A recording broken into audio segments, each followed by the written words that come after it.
आणि मी तुम्हाला सांगतो, आईशी आवडते देवा, हे जितकं जिगरीनं म्हटलं ना, आणि जेवढं जीव तोडून म्हटलं ना, आणि जेवढं प्रेमानं म्हटलं ना, हे आवडते देवा, हे देवाला आवडलं आपलं भजन आता. कारण देव अशाच भुकेला आहे की माझा भक्त किती उत्साहाने म्हणतो.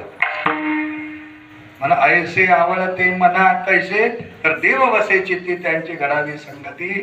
ऐसे आवडते मना आणि देवा पुरवावी वासना. बराचसा विषय आहे, अनेकदा आपण ऐकलेल्या गोष्टी आहेत, म्हणून आपण तूर्त या पुढे काढण्याचा प्रयत्न करू.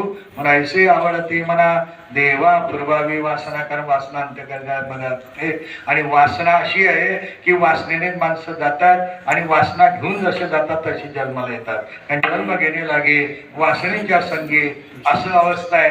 मग ती वासना जर हरिरूप असेल तर आपण हरिरूप बनू. त्याच्याकरता आपली वासना ही मंगलमय असली पाहिजे, आपली वासना शुद्ध असली पाहिजे, आपली वासना पारमार्थिक असली पाहिजे, आपली वासना भक्तिमय असली पाहिजे. आणि भक्तिमय वासना जर असेल तर आपण भक्ती स्वरूपाला प्राप्त होतो. म्हणायचे आवडते मना आणि देवा पुरवावी वासना. विठोबा रखुमाई काळी काळी